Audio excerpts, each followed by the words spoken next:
Boa noite, irmãos. Todos bem, todos em paz. Vamos abrir no Salmo 109. Salmo 109. Nós vamos começar nossa leitura no versículo 21. Diz assim: Mas tu, ó Deus, o Senhor, trata comigo por amor do teu nome, porque a tua misericórdia é boa. Livra-me, pois estou aflito e necessitado, e o meu coração está ferido dentro de mim. Vou-me como a sombra que declina, sou sacudido como o gafanhoto. De jejuar estão enfraquecidos os meus joelhos, e a minha carne emagrece. E ainda lhes sou opróbrio. Quando me contemplam, movem as cabeças. Ajuda-me, ó Senhor, meu Deus. Salva-me segundo a tua misericórdia, para que saibam que essa é a tua mão, e que tu, Senhor, o fizeste. Amaldiçoem eles, mas abençoa tu. Quando se levantarem, fiquem confundidos, e alegre-se o teu servo. Vistam-se os meus adversários de vergonha, e cubram-se com sua própria confusão, como com uma capa. Louvarei grandemente ao Senhor com a minha boca, louvá-lo-ei entre a multidão, pois se porá à direita do pobre, para o livrar dos que condenam a sua alma. Até aqui. Vamos orar. Senhor, tu és o Deus do aflito, tu és o Deus do oprimido, o Deus do órfão, o Deus da viúva. Senhor, em nome de Jesus, nós oramos pedindo que o Senhor venha abrindo o entendimento da tua palavra, que o Senhor venha nos dando discernimento, sabedoria. Venha com o teu poder, Senhor, edificando a tua igreja. E em nome de Jesus, amém. Amém, amém, irmãos? Então vamos abrir o Evangelho de Mateus, capítulo 6. Continuar nossa exposição bíblica. Evangelho de Mateus, capítulo 6. Versículo 16. Diz assim: E quando jejuares, não vos mostreis contristados como os hipócritas, porque desfiguram seus rostos, para que aos homens pareça que jejuam. Em verdade vos digo que já receberam o seu galardão. Até aqui. Veja, agora nós vamos falar de um assunto que é super importante na Bíblia, o jejum. Então, primeiro ponto aqui, a gente percebe Jesus na mesma linha. Ele falou de contribuições e esmolas, falou de oração e agora vem com o jejum, que era uma prática muito comum. Os fariseus, eu achava que os fariseus jejuavam de segunda e quarta-feira. Mas não, os fariseus jejuavam de segunda-feira e quinta-feira. Então o que acontece? Jesus mostra aqui a forma de se fazer a disciplina espiritual. Que existiam pessoas que ficavam desfiguradas, com cara de sofrimento, querendo dar uma de marrudão. E aí o que Jesus fala? Olha, já teve o seu galardão. Se você está fazendo jejum para os homens verem que você jejua, você já teve o seu galardão. E aí Jesus vem orientando, versículo 17. Tu, porém, quando jejuares, unge a tua cabeça e lava o teu rosto. Unge a cabeça com óleo perfumado. E lava o rosto, bem arrumado, bonito. Para que não pareças aos homens que jejuas, mas ao teu Pai, que está em secreto. E teu Pai, que vem em secreto, te recompensará publicamente. Então o que acontece? Você não tem que ficar mostrando que está jejuando. Quando estiver jejuando, vive normal. Se acontecer de você for fazer uma visita a alguém, primeiro, veja, o jejum tem que ser planejado. Se eu vou ter que sair, se eu vou ter que fazer alguma coisa, eu já começo a ver que não é um jejum guiado por Deus. Por quê? Porque o jejum ele é um dos elementos da oração. Ele é um dos elementos das disciplinas bíblicas. Quando você jejua, você tem que orar e você tem que ler a Bíblia, senão não é jejum.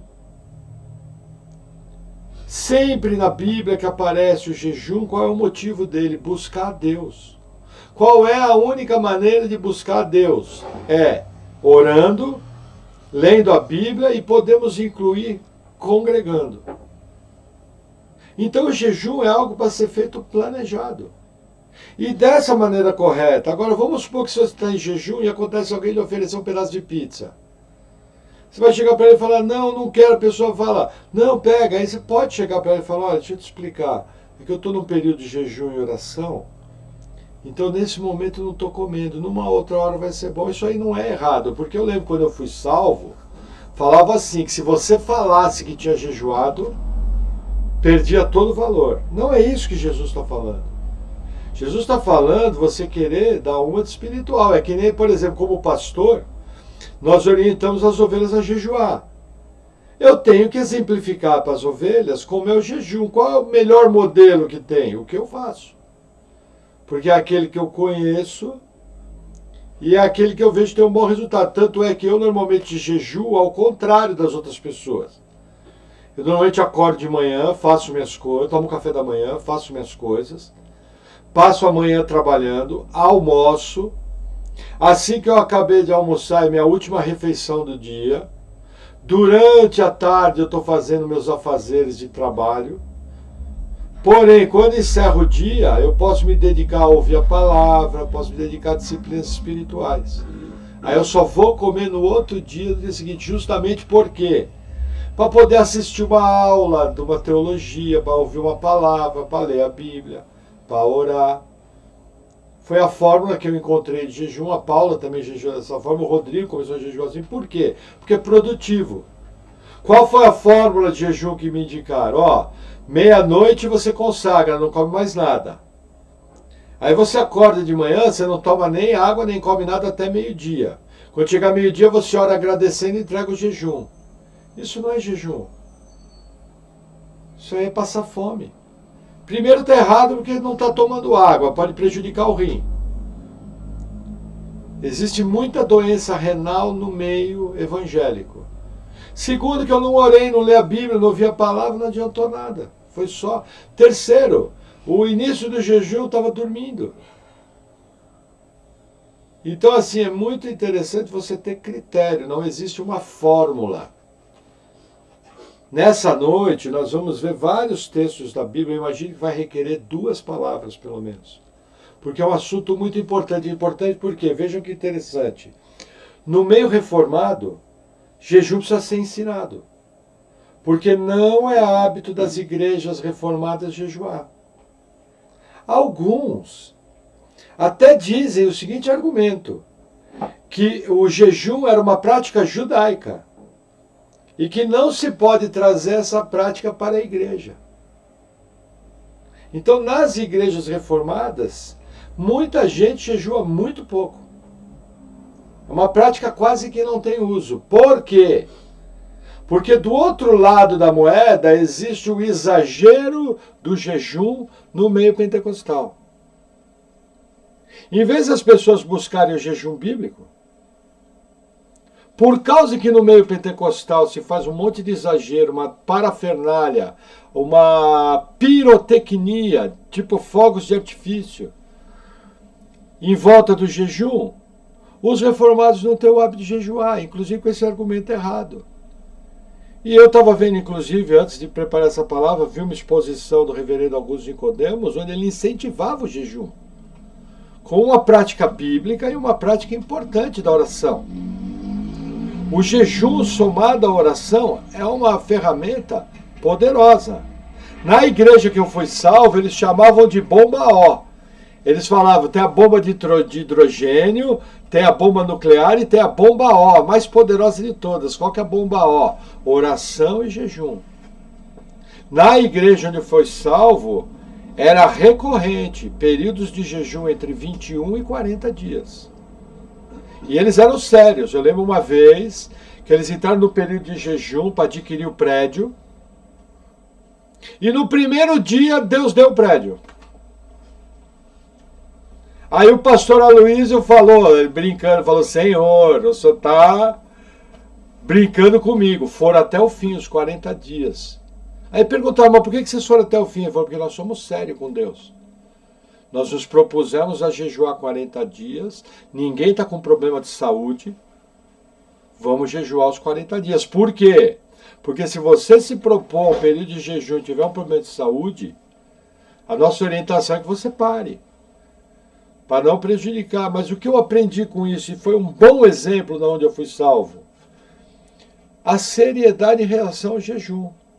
Eu, por exemplo, no segundo semestre desse ano, não consigo jejuar desde agosto do ano passado, por causa da minha enfermidade do estômago. Mas agora o meu estômago está bem, vou voltar a jejuar. Eu gosto de jejuar pelo menos uma noite por semana. Um dos dias que eu prefiro jejuar, segunda-feira. Porque me faz bem espiritualmente. Entendeu? Porque o principal alvo do jejum sou eu mesmo. O segundo principal é o favor de Deus. No Antigo Testamento, vários textos que falam de jejum estavam quando eu afligi a minha alma. Então a pessoa aflige a alma para buscar a Deus. Então o que nós vamos fazer em relação ao jejum? Nós vamos primeiro estudar o jejum no Antigo Testamento, as situações que envolveram esse jejum, algumas delas até falsas, e depois vamos estudar o jejum no Novo Testamento. E aí vamos fazer uma exposição bíblica no principal texto para mim que tem de jejum, que é Isaías capítulo 58, do 1 ao 11, que é o modelo ideal de jejum, mostrando a essência do jejum. O que nós estamos buscando com essas palavras, além da exposição bíblica? Ensinar os irmãos a jejuarem. Porque é uma disciplina espiritual imprescindível e extremamente importante. A diferença de um crente que jejua e ora e lê a Bíblia é absurda, a maturidade espiritual dele e a intimidade com Deus. Nós não temos que ter medo, porque às vezes no meio pentecostal e neopentecostal se comete exagero.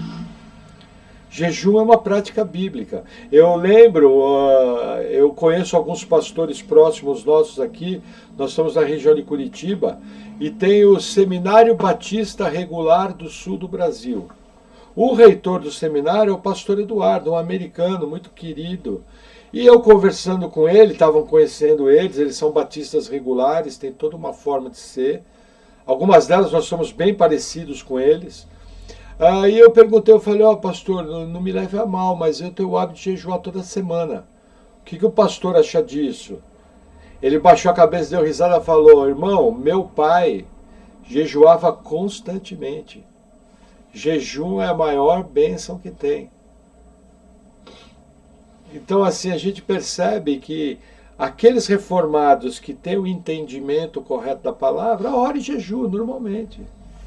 Veja, eu não posso, porque se faz, por exemplo, o Espiritismo faz um péssimo uso da Bíblia, então eu vou parar de ensinar a Bíblia. Não, aí que eu vou ensinar mais, aí que eu vou mostrar o certo. Então a intenção é trazer uma segurança e um incentivo nessa questão do jejum. Amém? Então vamos ao primeiro texto. Vamos ler Evangelho de Mateus, capítulo 17. Esse texto eu só vou dar uma passada rápida nele. Mateus 17, versículo 21. Diz assim: mas essa casta não se expulsa senão por oração e jejum. Que informação que eu tenho aqui? Que uma determinada casta só se expulsa por oração e jejum. Ponto final. Não vou aprofundar. Por quê? Porque esse texto aqui merece uma palavra inteira. Mas eu trouxe ele para mostrar para vocês a importância da disciplina espiritual, da oração e do jejum. É muito importante. Um outro texto em Mateus, olha que interessante, onde Jesus nos incentiva a orar. Mateus capítulo 9. Mateus 9, versículo 14. Então vieram a ele os discípulos de João, dizendo: por que jejuamos nós e os fariseus muitas vezes, e os teus discípulos não jejuam? E disse-lhe Jesus: pode porventura andar tristes os filhos das bodas, enquanto o esposo está com eles? Dias, porém, virão, em que lhes será tirado o esposo, então jejuarão. O que Jesus estava falando? No seu ministério na terra, você não vê menção de Jesus, ou jejuando nem os discípulos. Mas ele ordena o jejum após a sua vinda. Porque uma situação é ter o próprio Messias comigo, me orientando em tudo, ao vivo e a cores, eu sabendo tudo. Outra situação é pegar um livro que foi escrito há 2000 anos, numa cultura oriental, completamente diferente da cultura ocidental, toda envenenada. E o jejum e a oração vão me ajudar a interpretar esse livro, a ter discernimento, a compreender, a ter afinidade. Porque não pense que você vai chegar e vai entender a Bíblia de qualquer maneira. Você precisa de mestres, você precisa de referência, você precisa de material, você precisa de pessoas da igreja que te ensinam e precisa ter fome da palavra. Precisa querer aprender. Coisa que hoje em dia muita gente não quer. Amém? Então vamos agora avançar na palavra. Livro de Levítico, capítulo 16. É uma das primeiras referências sobre jejum. Levítico 16.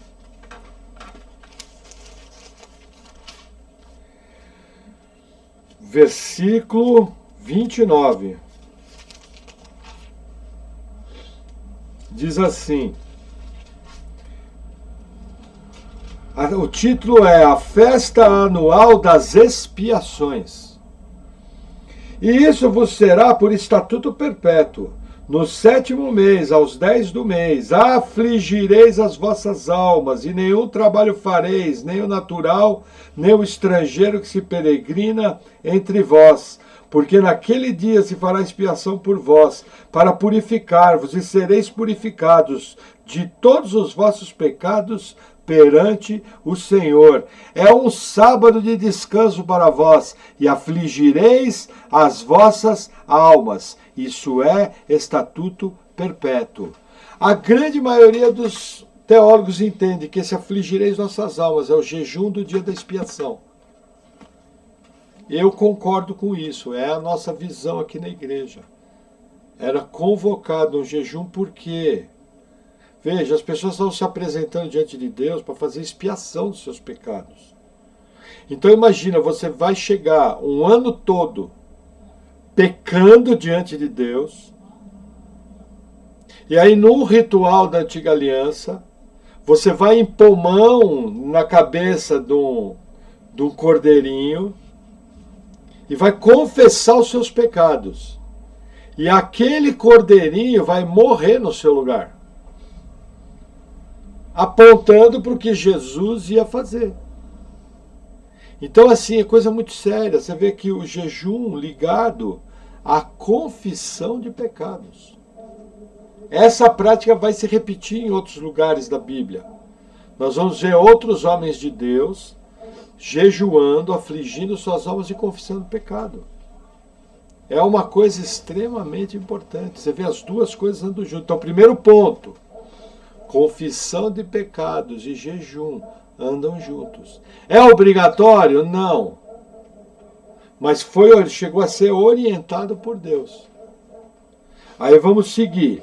Vamos um pouco mais à frente, livro dos Juízes. Você vai passar Deuteronômio, vai passar Josué, vai chegar em Juízes, capítulo 20.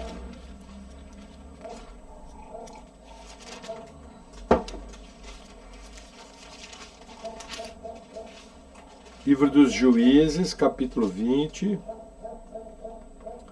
versículo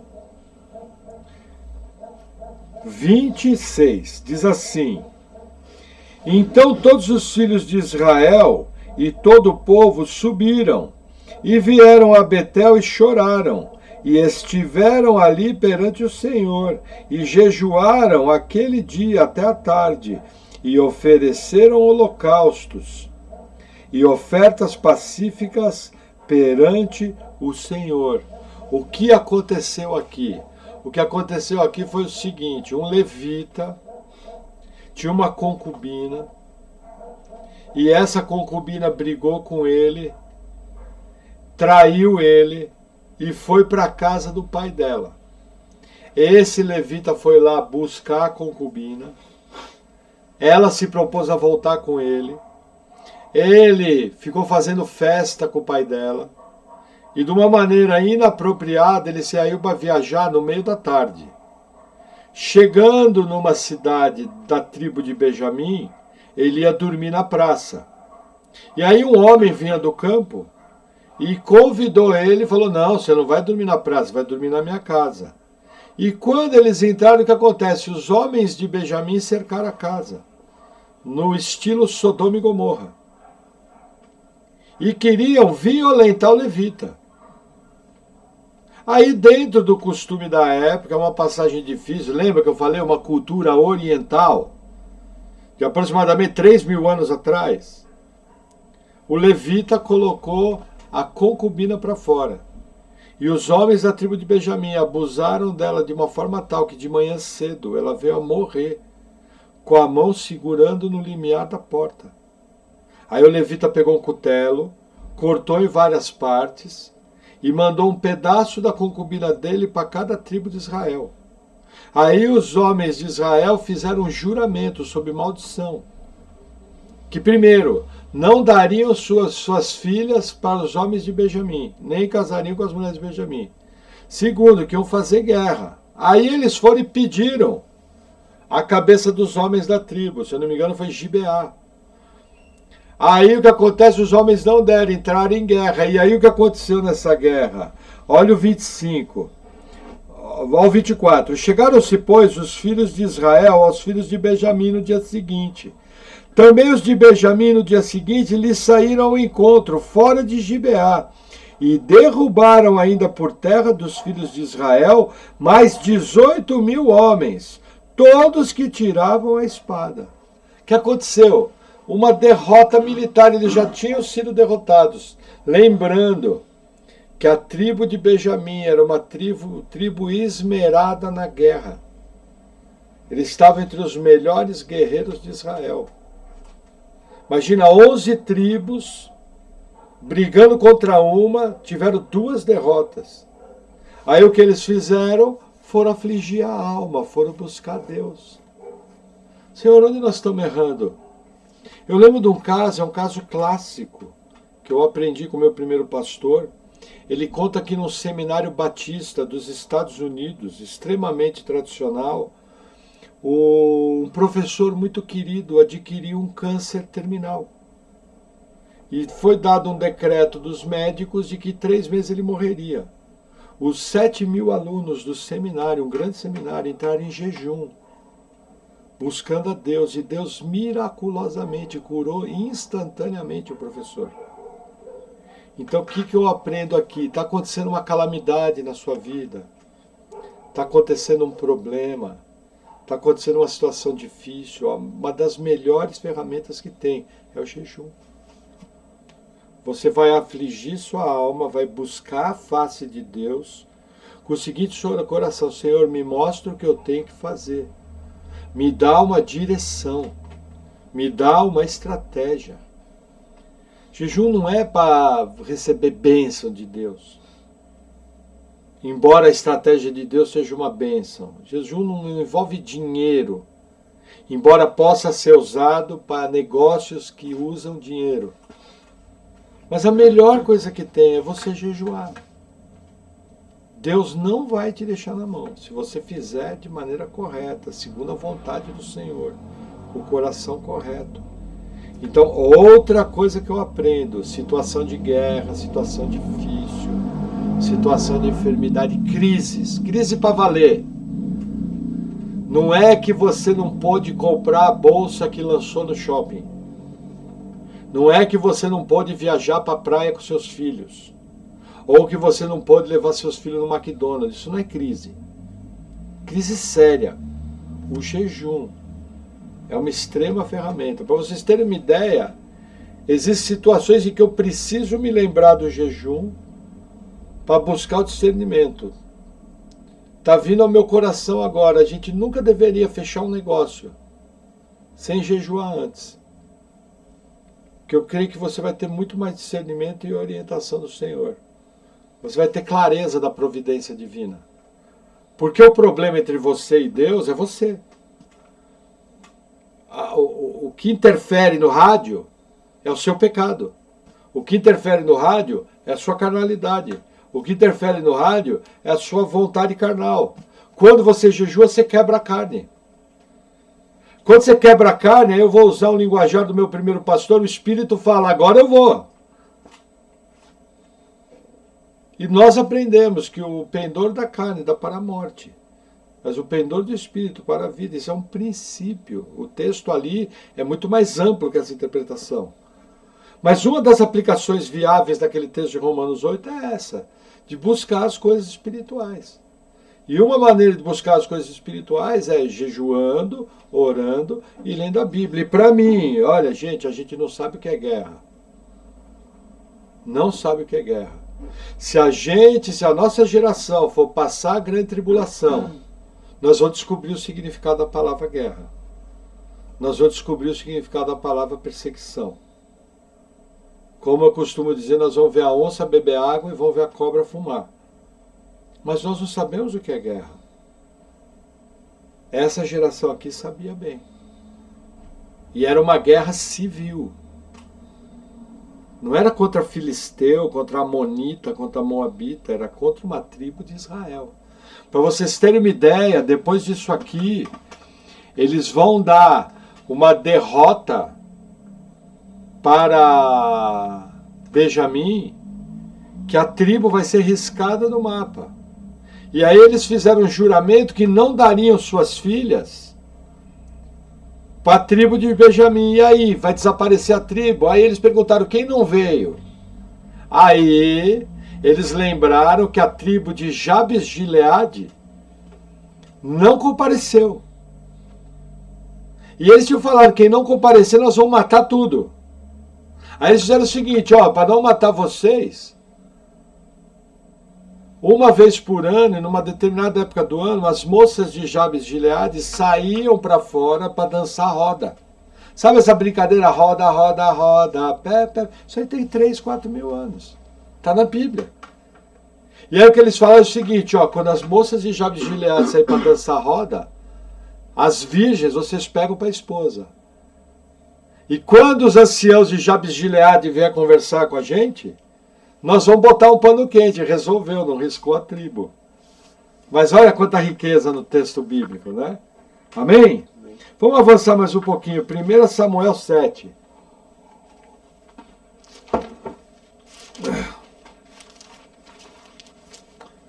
Versículo 6.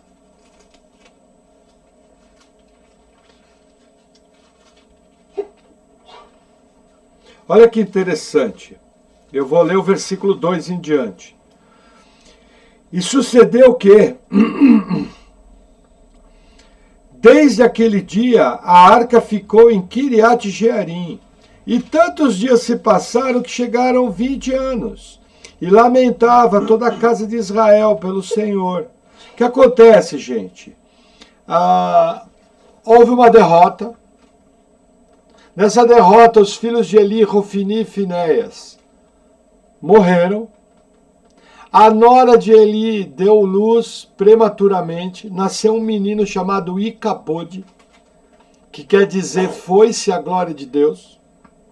O mensageiro veio dar o recado para Eli. Eli tinha, se eu não me engano, 98 anos. Estava sentado, encostado na cadeira, inclinado. Aí o mensageiro chegou e falou, seus filhos foram mortos. Eli ficou na dele. Aí o mensageiro falou, a arca foi levada pelos filisteus. Eli deu um salto que a cadeira caiu. E ele caiu no chão e quebrou o pescoço. Aí o que acontece? Essa arca foi para 5 cidades filisteias.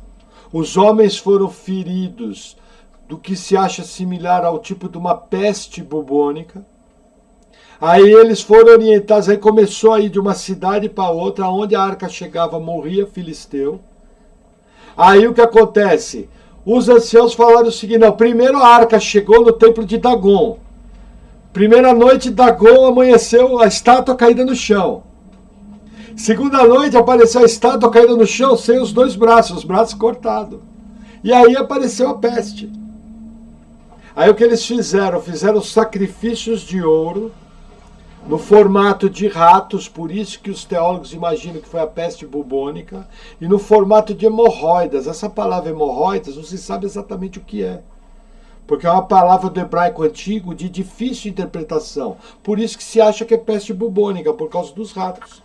E aí pegaram um carro de bois, colocaram a arca em cima do carro de bois e deixaram o carro de bois ir. O que aconteceu? O carro de bois veio em direção a Israel. Chegou numa cidade. Os homens inadvertidamente abriram a arca. Deus feriu 70 mil israelitas. Porque agiram com a arca de maneira indevida. Tinha que ser um levita. Deus matou 70 mil do seu povo. E aqui vai um parêntese bem interessante. Estava conversando hoje com um irmão da igreja. Nós estamos vivendo o tempo da Covid-19. É muito claro que a Covid-19 é um juízo de Deus sobre a terra. Quem mandou a Covid-19 foi Deus. Quem está matando essas pessoas foi Deus. No meio dessas pessoas está cheio de crente. Porém, Deus está trazendo um juízo para a igreja. Porque nós estamos vivendo um tempo, você viver de exposição bíblica gravada, numa boa, meu irmão, não entenda mal, é coisa para crente. Se até agora você ficou brincando de ser crente, você não vai se sustentar nessa crise. Você vai ficar para trás. E por ficar para trás vai ter uma consequência muito séria. Porque é momento do quê? É momento de dar a resposta certa para Deus. É momento de você buscar Deus de todo o coração, esmurrar o próprio corpo, reduzir a servidão, falar, olha, eu não gosto, eu detesto, eu sou fraco, mas eu vou fazer. Por quê? Porque eu amo a Deus. Por quê? Segundo a epístola de Pedro, é necessário que o juízo venha pela casa de Deus. Para quê? Para provar-vos. Nós estamos vivendo um tempo que é o princípio das dores de parto. Corremos o risco da grande tribulação estar aí. Se você não aguentar ficar sem congregar com uma palavra gravada ao vivo, imagina você lançado no meio da grande tribulação, como um bandido, inimigo do Estado, um subversivo, que é o que a Bíblia mostra que vai acontecer, sem palavra gravada. A única coisa que você vai ter é uma Bíblia no seu bolso e a sua família para congregar junto. E bem escondidinho. E isso se não for preso, for para uma cadeia, por causa do nome de Jesus. Então assim, gente, na boa, é hora de acordar. Não se brinca de Deus. Esse Deus que matou esses 70 mil israelitas porque foram indevidos. É o Deus que trouxe esse fogo para provar a igreja. Quem está brincando de ser crente não vai se sustentar. Quem está mentindo para si mesmo não vai se sustentar. E meu irmão, se você precisa de ajuda, peça oração, peça aconselhamento bíblico. Peça, porque nós somos um corpo para um ajudar o outro. O nosso Deus é um Deus que salva, o nosso Deus é um Deus que ama, que mandou Jesus, porém Ele é o Deus que manda juízo. E principalmente trata com sua igreja. Essa situação aqui foi talvez a pior situação em relação espiritual de Israel pós-exílio, fora o exílio. Porque a arca foi embora, a arca representava a glória de Deus, e foi-se a glória de Deus. Davi, quando foi trazer a arca de volta, já vou lembrar o nome dele, Uzá, tocou indevidamente na arca, foi fulminado. Aí Davi veio orando, se eu não me engano, jejuou. E a pergunta dele foi a seguinte, como virá a mim a glória do Senhor? Para vocês terem uma ideia da seriedade da situação. Essa arca ela só foi voltar para o lugar de honra na época do governo de Davi. Segundo a cronologia bíblica, existe uma dúvida, mas vamos pela regra geral. Aqui vão se passar 40 anos do governo de Saul e 7 anos do governo de Davi em Hebrom. E só após isso a arca vai voltar. Mas quer ver quanto tempo ao todo a arca fora do lugar? O tabernáculo não se sabe nem mais onde estava. Vários utensílios que estavam no tabernáculo não se sabe, por exemplo, a vara que floresceu de Arão. O pote cheio de maná. As cortinas do tabernáculo. Não se sabe. Então era uma situação de crise nacional. Mas olha o que aconteceu. Versículo 3. Então falou Samuel a toda a casa de Israel, dizendo: se com todo o vosso coração vos converterdes ao Senhor, tirai dentre vós os deuses estranhos e os astarotes, e preparai o vosso coração ao Senhor, e servi a Ele só, e vos livrará da mão dos filisteus. Deixa eu explicar. Astarotes são pequenos ídolos de adoração a deuses pagãos, principalmente ligados à falsa deusa chamada Rainha dos Céus, que aparece em Jeremias 7:10. Pra você ter uma ideia, vai andar aqui 400 anos de adoração a essa deusa. Interessante, né? E aí o texto continua. Então os filhos de Israel tiraram dentre si os Baalins e os Astarotes e serviram só ao Senhor. Disse mais Samuel: congregai a todo Israel em Mispá, e orarei por vós ao Senhor. E congregaram-se em Mispá, e tiraram água, e derramaram perante o Senhor, e jejuaram aquele dia, e disseram ali: pecamos contra o Senhor. E julgava Samuel os filhos de Israel em Mispá. Até aqui, veja, a arca chegou a ficar 20 anos em Kiriat Jearim. Mas todo aquele tempo, Samuel ficou julgando em Mispá. O que o povo fez? Jejuou, confessou pecado. Vocês percebem que eu começo a ter uma doutrina, eu começo a ter uma teologia do Antigo Testamento, que é aplicável hoje. Os princípios envolvidos no Antigo Testamento são totalmente válidos hoje. Situação de crise espiritual. Senhor, nossa igreja está morta. Senhor, nós precisamos da tua mão sobre a nossa igreja. Vai orar, vai jejuar. É o mesmo caso. Senhor, nosso pastor está muito chato, a palavra está horrível. Vai orar, vai jejuar. Em vez de almoçar o pastor na janta. Mas não, nós queremos o caminho fácil, nós queremos o caminho da crítica, nós queremos o caminho do rompimento. Nós não queremos o caminho bíblico. Está com crise espiritual na igreja? Vai orar, vai jejuar.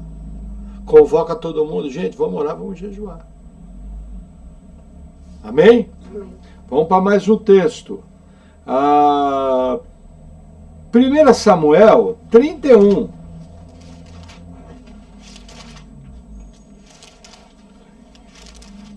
Não é 31. Será que é 21? Está errada essa anotação minha. Só um minuto. 1 Samuel 21, 13. Vamos ver se vai bater. Não, deixa eu ver. Bom, vamos avançar. 2 Samuel 1. Pronto, vamos avançar. Quando dá o texto errado... 2 Samuel 1. Pera aí que eu acho que eu puxei errado aqui. Só um minuto. Não, vai ter sim, 1 Samuel 31. Eu que estou viajando. Orem pelo seu pastor. 1 Samuel 31, 13. Ó que interessante. Vamos lá. Vamos ler o... Não, essa passagem merece uma leitura correta. Entendeu? Ah, vamos ler 31:1. Os filisteus, pois, pelejaram contra Israel, e os homens de Israel fugiram de diante dos filisteus, e caíram mortos na montanha de Gilboa. E os filisteus perseguiram Saul e seus filhos. E os filisteus mataram Jonatas, Abinadab, Malquissua, filhos de Saul. E a peleja se agravou contra Saul. E os flecheiros o alcançaram. E muito temeu por causa dos flecheiros. Veja, primeiro ponto. A morte por flecheiros era uma morte extremamente dolorosa. E eles podiam até chegar a ferir um adversário e fazer ele sofrer por muitas horas até morrer. Por isso que Saul temeu os flecheiros, entre outras coisas. Olha o 4. Então disse Saul ao seu pajem de armas: arranca a tua espada e atravessa-me com ela, para que porventura não venham esses incircuncisos e me atravessem e escarneçam de mim. Porém o seu pajem de armas não quis, porque temia muito. Então Saul tomou a espada e se lançou sobre ela. Saul se suicidou, se lançando sobre sua espada. Vendo, pois, o seu pajem de armas, que Saul já era morto, também ele se lançou sobre a sua espada e morreu com ele. Olha a honra aqui. Cultura diferente. 26. Assim faleceu Saul e seus 3 filhos, e o seu pajem de armas, e também todos os seus homens morreram juntamente naquele dia.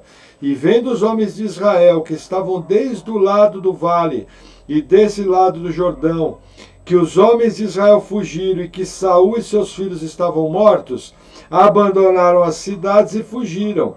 E vieram os filisteus e habitaram nelas. Sucedeu, pois, que, vindo os filisteus no outro dia para despojar os mortos, acharam Saul e seus 3 filhos estirados na montanha de Gilboa. E cortaram-lhe a cabeça e o despojaram das suas armas e enviaram pela terra dos filisteus em redor e anunciá-lo no templo dos seus ídolos e entre o povo. E puseram as suas armas no templo de Astarote e o seu corpo afixaram no muro de Bet-San. Ouvindo então os moradores de Jabes de Gileade o que os filisteus fizeram a Saul, todo homem valoroso se levantou e caminharam toda a noite e tiraram o corpo de Saul e os corpos de seus filhos do muro em Bet-San, e vindo a Jabes os queimaram e tomaram os seus ossos e os sepultaram debaixo de um arvoredo em Jabes e jejuaram 7 dias. Gente, isso daqui foi um ato extremamente nobre. Primeira coisa, por que os moradores de Jabes de Gileade viajaram à noite? Não tinha lanterna. Porque eles atravessaram zona de guerra. Eles caminharam o dia inteiro, podiam ser capturados e morrer. O que os outros moradores das cidades de Israel fizeram? O texto mostra, fugiram. Para quê? Para não virar escravo dos filisteus. Como foi na época de Sansão. Percebe? Esses homens correram risco de vida. Para quê? Para ir buscar Saul e seus 3 filhos. E dar um enterro decente. E eles jejuaram por quê? Dia triste em Israel. O rei morreu. O ungido do Senhor foi morto. Porém, essa atitude dos homens de Jabes de Gileade foi extremamente elogiada por Davi. Sabe por quê? Porque Davi tinha vergonha na cara. Davi podia ter o defeito que for, mas Davi era um homem completo. Tinha vergonha na cara. Por 3 vezes ele teve a vida de Saul na mão. Ele não ousou tocar, ele esperou Deus fazer o que tinha que fazer. E ficou triste, inclusive, se eu não me engano, fez um salmo, por que caíram os valentes? Pegou o filho de Mefibosete, o filho de Jonatas, Mefibosete, e colocou em lugar de honra na mesa, para honrar a descendência de Saul. Mefibosete era o herdeiro da casa de Saul. E Mefibosete beijava a mão de Davi agradecido. Quando teve a revolta de Absalão, o servo de Mefibosete enganou Mefibosete e fugiu. E ainda mentiu sobre Mefibosete para Davi. Dizendo que Mefibosete falou, agora a casa de Saul vai ser restaurada. Mas Davi, reconhecendo a fidelidade de Mefibosete, viu que era tudo mentira, tal. Então a gente percebe o que? A hombridade. O que eles fizeram? Jejuaram. Qual o motivo? Luto. Percebe? Mas vamos avançar. Agora sim, vamos virar uma página, 2 Samuel 1, versículo 12. Versículo 11, olha a atitude de Davi.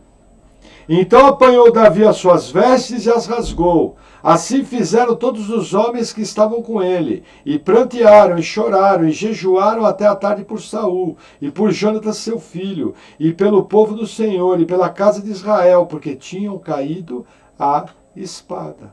Até aqui.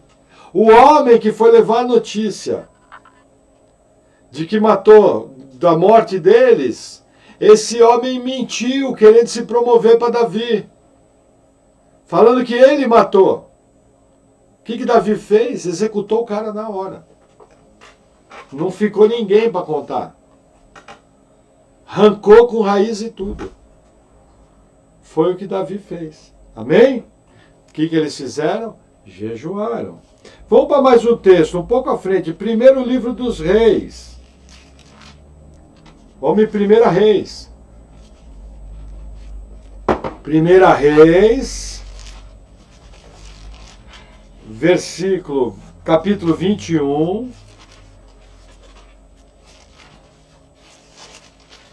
Aqui nós temos um jejum interessante. Versículo 9. Versículo 8. Aqui falando uma mulher chamada Jezabel. Ela fez o seguinte, diz assim a palavra do Senhor. Então escreveu cartas em nome de Acabe, e as selou com seu sinete, e mandou as cartas aos anciãos e aos nobres, que haviam na sua cidade e habitavam com Nabote. E escreveu as cartas dizendo, apregoai o jejum, e ponde Nabote diante do povo, e pondo defronte dele 2 filhos de Belial, que testemunhem contra ele, dizendo, blasfemaste contra Deus e contra o rei, e trazei-o para fora e apedrejai-o até a morte. Olha que interessante. O jejum usado de uma forma errada. O que Jezabel tentou fazer? Tentou dar um tom espiritual para algo que era impossível ser espiritual. Deixa eu mudar aqui, que eu estou desconfortável. Para algo que era inviável ser espiritual. Como é que ficou o alinhamento? Ficou razoável, amém. Vamos seguir. Isso, ajustou, pegou. Aqui mostra um exemplo que acontece muito no meio evangélico. As pessoas jejuam para interesses próprios. As pessoas, aqui no caso, Jezabel leva isso mais longe. Ela jejua para cometer um homicídio. Isso me lembra um caso seguinte. Também aprendi com o meu primeiro pastor. Que numa revista grande de São Paulo, mostrou a reportagem de um ladrão que foi até a Aparecida do Norte rezar para a santa para ela proteger ele nos assaltos. Falar uma coisa para vocês, hoje em dia eu não sei como é que é, graças a Deus eu não entendo do mundo do crime, mas antigamente a maioria dos presos tinha uma falsa senhora Aparecida tatuada, que era para proteger os bandidos. Maluquice, né? É o caso do jejum mal usado, é o que Jezabel fez aqui, jejuou para cometer homicídio. Então nós precisamos tomar muito cuidado com isso, com o coração que eu faço o jejum. Vamos um pouquinho mais à frente. Livro de Esdras, capítulo 8. Vai passar Reis, vai passar Crônicas, vai chegar em Esdras. Esdras 8. Nós vamos ler o versículo 21. Quanto tempo temos de palavra ali, Rô? 50. Tá, eu não quero me exceder muito. Esdras 8, 21, diz assim: então apregoei ali o jejum junto ao rio Ava, para nos humilharmos diante da face do nosso Deus, para lhe pedirmos caminho seguro para nós, para nossos filhos e para todos os nossos bens. O que acontece? Aqui é o retorno, veja. Está marcado aqui. O rei Ciro, ele começa a governar em 538. E em 473, o rei Artaxerxes começa a reinar. Durante esse reinado, é dada a ordem para Esdras e para Jerusalém. A primeira leva que veio a Jerusalém, quem foi? Zorobabel, que era neto do rei Jeconias, e um sumo sacerdote chamado Josué. Eles vieram na primeira leva, 80 anos antes, 60 anos antes, em torno disso. Só que o que aconteceu? Quando eles começaram a reconstruir o templo, a população da região mandou uma carta para o rei Dario, porque Ciro morre, Dario I começa a reinar. Não confunda com Dario, que foi o general Góbrias, que tomou a Babilônia. Isso foi bem antes. O primeiro Dario que aparece é aquele da passagem de Daniel, onde a mão aparece e o rei é morto. Eles esvaziam o rio e entram pelo subterrâneo. Não é esse Dario que eu estou falando. Aí o que acontece? Eles mandaram carta e esse Dario consulta o livro das crônicas dos reis da Média e da Pérsia. E ele manda suspender a construção do templo. Essa suspensão foi tal que anos após Esdras vai. Só que veja que interessante, olha o motivo do jejum. Eu acho essa passagem um barato. Versículo 22. Esdras falando: porque tive vergonha de pedir ao rei exército e cavaleiros para nos defenderes do inimigo pelo caminho. Porquanto tínhamos falado ao rei, dizendo: a mão do nosso Deus é sobre todos os que buscam, para o bem deles, mas o seu poder e a sua ira contra todos os que o deixam. Nós, pois, jejuamos e pedimos isso ao nosso Deus, e moveu-se pelas nossas orações. Primeiro ensino: oração e jejum juntos. Segundo ensino: situação de crise. Gente, vou explicar uma coisa para vocês. Esdras estava transportando um caminhão de dinheiro. Era notória a viagem que ele estava fazendo, uma viagem de mais de 1.200 quilômetros entre a região da Mesopotâmia e Jerusalém. Ele ia passar por uma série de lugares recheados de assaltantes. Qual que seria o normal? Não, Deus está abençoando. Assim, vou falar, vou confessar minha carnalidade. Eu ia pedir exército, ia pedir cavaleiro, ia pedir força nacional, a rota. Mas Esdras é muito mais espiritual do que eu. E ele chegou para o rei e falou: não precisa de guarda. Nós vamos orar, vamos jejuar, Deus vai guardar. Agora veja que interessante. Qual foi a estratégia que ele teve? Foi uma estratégia que a gente aprende muito. Ele dividiu toda a quantidade de riquezas em pequenas porções. Pegou um escriba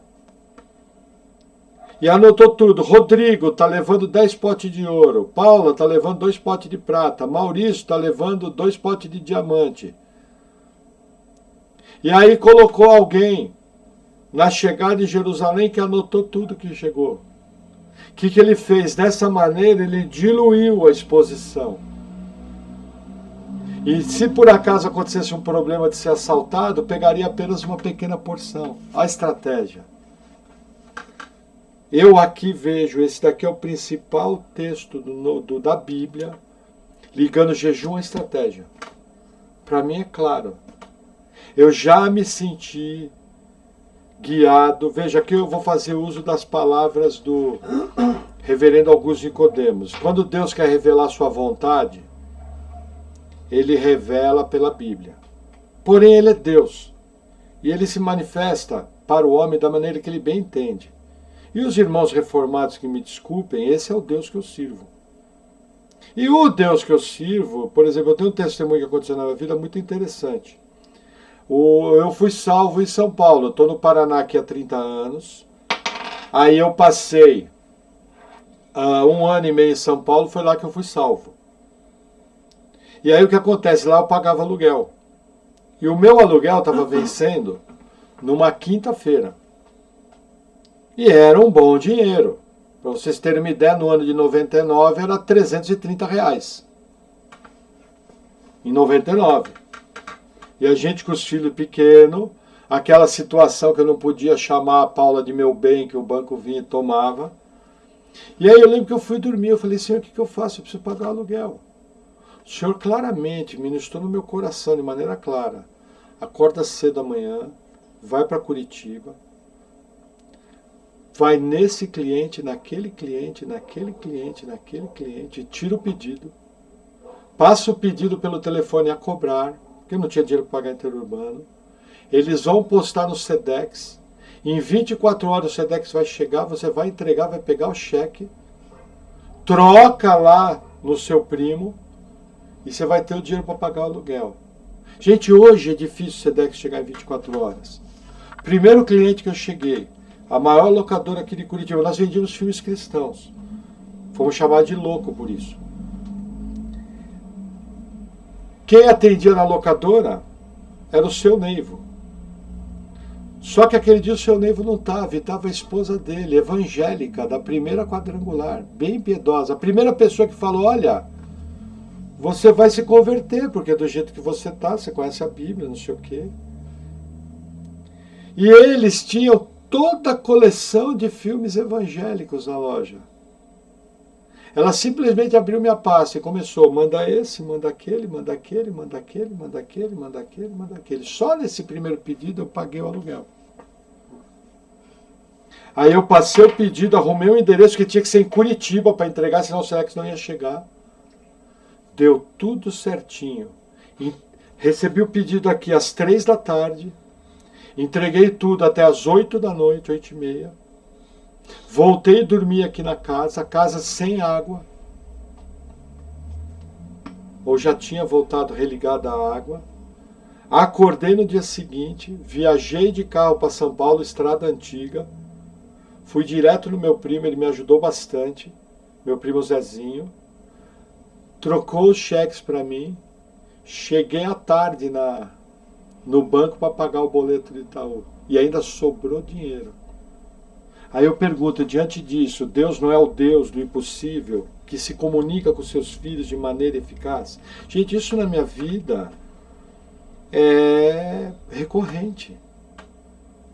Deus é um Deus que se comunica conosco. A regra é a Bíblia, mas nós não podemos tirar, por causa de uma boa teologia, o mover sobrenatural do Deus da Bíblia. Gente, eu tenho histórias para contar de Deus guiando pessoalmente. Você vai, faz daquele jeito, dá certinho. Coisas absurdas. Por que eu falo isso? Gente, nós podemos ter a melhor teologia. Se nós não formos um povo que tem experiência de um Deus que guia, pode fechar a igreja. Seu cristianismo é uma piada. Seu cristianismo é um cristianismo que não funciona. Sua cabeça está do tamanho de uma melancia. E como dizia o meu primeiro pastor, o seminário que você está fazendo virou cemitério. Porque um crente, ele tem intimidade com Deus, Deus mora dentro dele. Concordo sim, a maneira de Deus se comunicar é pela Bíblia. Mas ele é Deus, não limite a Deus.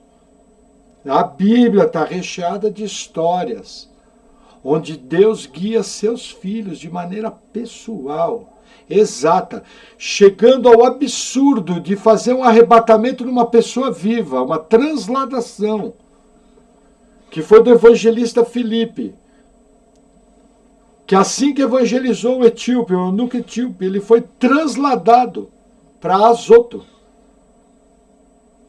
Teletransporte. Por que eu falo isso, gente? Vocês sabem que eu amo teologia. Mas eu tenho muito problema com muito crente reformado que transformou o evangelho num cemitério, numa sepultura. Crente expulsa demônio, crente avisado por Deus, crente jejua, crente bota o joelho no chão, crente exerce os dons. Não tente limitar a Deus por causa de uma boa teologia. Sua vida cristã vai virar uma piada. Deus cura. Deus é o Deus sobrenatural. Deus ressuscita morto. Nós não podemos sacrificar isso. É o caso aqui. Foi guiado diretamente. A gente vê a mão de Deus. Gente, era muito dinheiro. Era uma viagem terrível. Esdras fez essa viagem aproximadamente 30 anos antes de Neemias. Numa situação extremamente difícil, inimigos dos judeus. Os povos em volta não queriam a restauração de Jerusalém. Os povos de volta tinham motivos pessoais para guerrear contra Esdras e o seu povo. Matar eles no caminho e roubar toda a fortuna. E não reedificar Jerusalém. É o que acontece hoje. Hoje nós vivemos um tempo em que o ódio aos cristãos está crescendo. Se você como cristão chega hoje e fala, homossexualismo é pecado, você vai ser acusado de linguajar de ódio. Na maior. Inclusive, gente, se preparem. Um dos motivos da perseguição que virá sobre a igreja, onde nós vamos ser transformados em bandidos, vai ser porque a gente não concorda com o status quo. Essa censura que está acontecendo no Brasil, ela vai se estender aos cristãos. Quando eu vejo isso, eu fico extremamente preocupado porque eu vejo os crentes. É a próxima ficha, isso é só o começo. Teve irmão nosso, sem cometer nenhum crime, que atravessou a divisa da rua, foi até o outro lado da rua, que era o Paraguai, comprou uma sopa paraguaia, porque a mãe dele era paraguaia, voltou para Cuiabá e foi preso, um irmão nosso. E os crentes estão quietos. Por exemplo, o nosso ministro da Educação, eu não estou falando de política, eu estou falando de crente. Pegou Covid-19, a turma falou que era bom ele morrer. Eu pergunto o que o homem fez. O querido pastor da Igreja Presbiteriana de Santos, um homem de reputação ilibada. Querido, homem de Deus, os crentes tudo quieto. Eu tenho certeza, isso que nós estamos vendo hoje, é uma amostra do que vai acontecer com os cristãos. E nós vamos ser acusados de sermos contra o governo. E quando o anticristo se manifestar, nós vamos denunciar ele pela Bíblia. Esse livro vai ser proibido. Nós vamos ser caçados igual cachorro. E só vai escapar aqueles que se encaixam em Apocalipse 3,10. Porque guardaste a palavra da minha paciência. Eis que vos guardarei da hora da provação, que há de vir sobre todo o mundo. Qual é o recado final dessa palavra? Diante desse desfejo, nosso tema é jejum e oração. Se você se encaixa naqueles que estão frios na fé, se você se encaixa naqueles que estão tendo dificuldade, começa amanhã jejum. Começa amanhã oração. Começa amanhã leitura bíblica. Se quebrante diante de Deus. Se humilhe diante da poderosa mão do Senhor. Se envergonhe desse pecado diante de Deus. E o Deus Todo-Poderoso, Ele vai ouvir a sua oração. A Bíblia fala que Ele fortalece o fraco. A Bíblia fala que Ele levanta o crente que está caído. Confesse o seu pecado a Deus. Nós vamos continuar na próxima palavra vendo Neemias como usou jejum. Neemias veio confessando o pecado. Como nós vimos em Levítico. É momento de orar. É momento de jejuar. Não está nada bom. Nós estamos sem congregar. Não existe culto online, é exposição bíblica. Isso aqui é para manter a chama acesa. Mas você tem que ter o seu depósito com Deus, senão você vai ter muito problema. Nós não sabemos quando nós vamos voltar a congregar pessoalmente. Não fazemos nem ideia. E tem crente achando que está tudo bem, tem pastor achando que está tudo bem. Gente, não está nada bem. Está tudo errado. O mundo está virado de ponta cabeça. Estão acontecendo coisas inimagináveis. Os cavalos do Apocalipse estão correndo solto. E tem crente fazendo festinha, tem crente que esqueceu de Deus, tem crente que não está se humilhando. Tem que ver a vida, tem que se alegrar, mas tem que ser sério. Tem que fazer as coisas de uma forma correta. E uma das maneiras para você começar a reverter esse quadro é orando, jejuando e lendo a Bíblia. Amém? Eu vou fazer uma oração. Só que essa oração eu vou fazer junto. Senhor, em nome de Jesus eu oro, pedindo, Pai, primeiramente perdão dos nossos pecados. Senhor, nós queremos nos humilhar diante de Ti, queremos pedir que o Senhor tenha misericórdia da nossa vida. O Senhor sabe, Senhor, todos os nossos erros. O Senhor sabe, Senhor, de todos os nossos pecados. O Senhor sabe, Pai, que se não for Tua graça agindo em nós, é impossível para nós vivermos a vida cristã. Então, pedindo perdão pelos nossos pecados, nós oramos pedindo, fortalece-nos, Senhor. Que nós possamos levar uma vida cristã simples, mas uma vida cristã consagrada.